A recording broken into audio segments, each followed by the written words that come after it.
Right, now to the second of our reports on rising fears about climate change and how it might affect us in the east of England.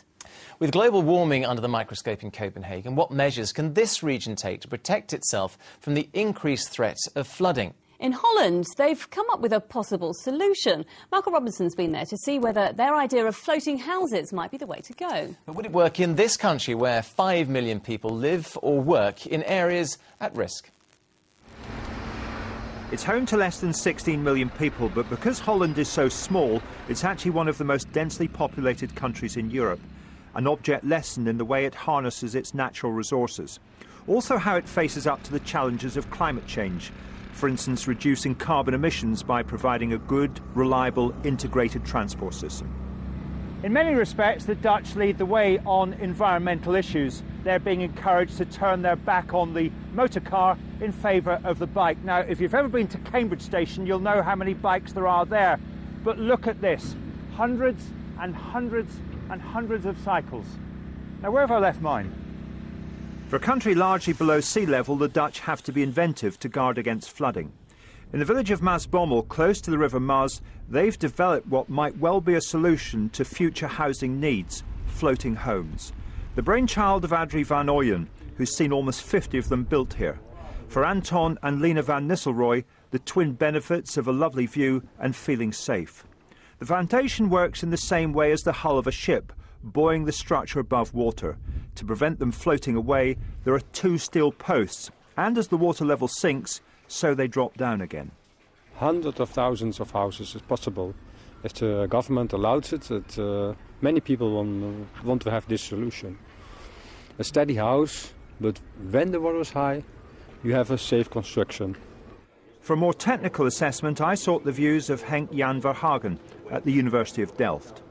The advantage is not that you protect more area. What you do is you keep the area unprotected as it is unprotected, but you are going to live in a way that you can live there, given the fact that you might have a flood once every 200, 300 years.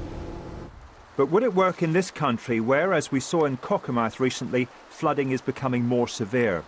If they'd been in Northampton when the River Nen burst its banks 11 years ago, would fewer people have had to move out of their homes?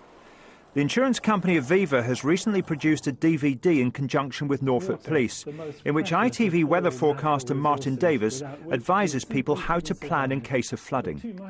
There are scenes which are becoming more frequent as climate change brings with it more extreme weather, severe storms and wetter winters. A free Floodline Warnings Direct service is available to people living in flood risk areas. Those working in the insurance industry have their doubts whether floating homes are the future in Northampton or in low-lying areas like the Fens. Well, that works very, very well in Holland because their risk of flood is actually different to the sorts of risk of flood that we suffer. Theirs is a controlled sea level rise that comes across the land. We have flash floods, river floods and coastal floods, and each of them come with different issues, so you can't just raise and lower houses. Overlooking boats in the town of Woodbridge, Karen Thomas from the Environment Agency believes it is worth considering. Ultimately, any kind of alternative housing design that allows us to adapt to, flood events and more frequent flooding has got to be a good thing, whether it's a traditional property that perhaps has a ground floor that's used as a garage, whether it's a floating home on a river, whether it's a houseboat in the estuary. Despite scepticism about the most dire predictions of global warming and whether the extent of climate change is exaggerated, the Cambridge-based British Antarctic Survey has a long history of carrying out research in polar regions, and to them, the evidence is clear. We've never seen greenhouse gas concentrations to be as high as they are at the present. And so the obvious thing to look at is what's going to happen to the climate system with that sort of shock to the system. And we do believe there's strong evidence now that we are affecting. We can never be certain about this, but we do think there's strong evidence that we are affecting the climate system.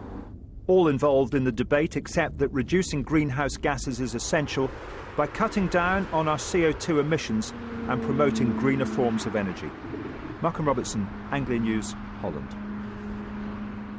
Well, Malcolm's reports have certainly sparked debate for me. Here's just a flavour of some of your emails, starting with a climate change sceptic here. Yes, his name's Ron Ward and he's from Peterborough. He says climate change is a natural phenomenon. History proves it to be so, he says, while population growth is to blame for the rise in CO2. Alex Bamford from Kings Lynn says, what humankind is doing to the world does not help, but we cannot change the face of nature. Nigel Webber from Rushall in Norfolk says the efforts being discussed in Copenhagen would take decades to have any impact. While Malcolm Heimer from Dereham says we should stop wasting money trying to stop global warming and adapt by reinforcing sea defences. Well, as ever, thank you very much indeed. Keep getting in touch regarding the stories you see on the programme. The email is there on the screen for you to get in touch. Yeah, thanks for all of those.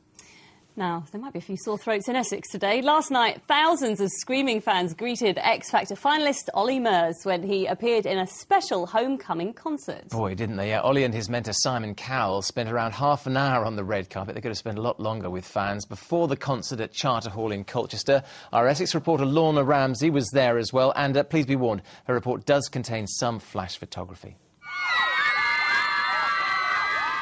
Screaming fans, cameras, a red carpet and celebrities.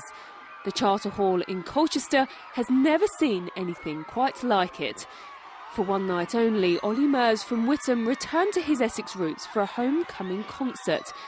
He was joined by his mentor and judge Simon Cowell, who told me he has some links to Essex of his very own. My dad was born in Essex, so I'm now 50% from Essex, so I'm back home. He's got some stiff competition though, hasn't he? It's got to be a competition and we're getting in there. He's in the finals. We're going to do everything we can to get him to win the show. He's got a shot. The red carpets are a million miles away from Ollie's previous life as a call centre worker. Has there been any point over the last few months that you've missed the call centre in Witham? Not at all. No, of course, I miss all my friends and family. Obviously, all my friends that work there, and you know, like I say, I'm a working class boy. You know, that's you know, that's why I think I'm so chuffed to be on this show and feel so privileged to be on it, because I'll never forget them times sitting there at the call centre thinking about being a pop star. You know, and doing things like this today just really puts you in that kind of, oh, this is what I want for the rest of my life. And of course, I wouldn't want to go back there. You know, if I did, it'd be a failure now. I've come so far, and I just want it to continue, and hopefully it will. After hours of anticipation, the fans finally got what they were waiting for. And they weren't disappointed.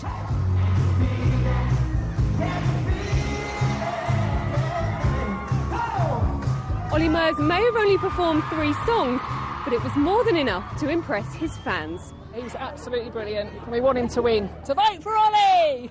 Yeah, it was amazing. He reminds me of Justin Timberlake. It was awesome. Olly! It was amazing.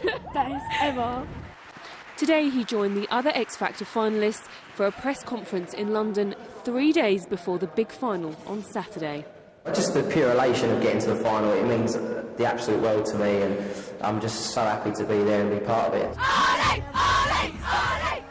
Olly may be the outsider to win, but judging by the reaction from his fans in Essex last night, I wouldn't believe the bookies.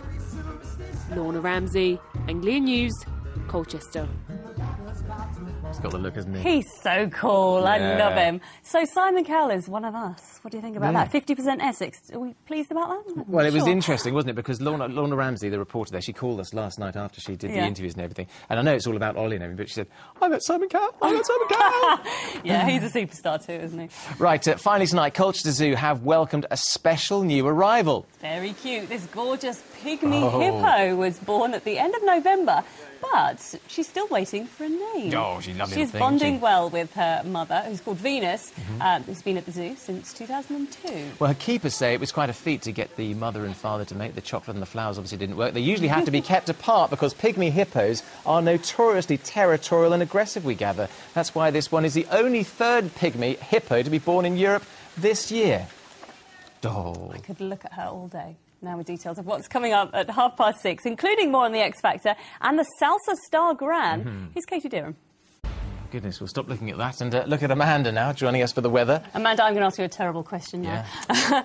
White Christmas. What do you reckon? I knew you were going to ask me that. Everybody is asking me that question. Yeah. And I'll have to say, it is still too early to forecast that just yet, I'm afraid. But the bookies, what do they say, 9 to 1? Yes, well, if you go by what the bookies are saying, then it is looking unlikely. Yeah. So we might not have snow on Christmas Day, but it is likely to be pretty wintry around the middle of next week. So get those scarves and those gloves out. Let's take a look at the details. N&P. Be on top of money.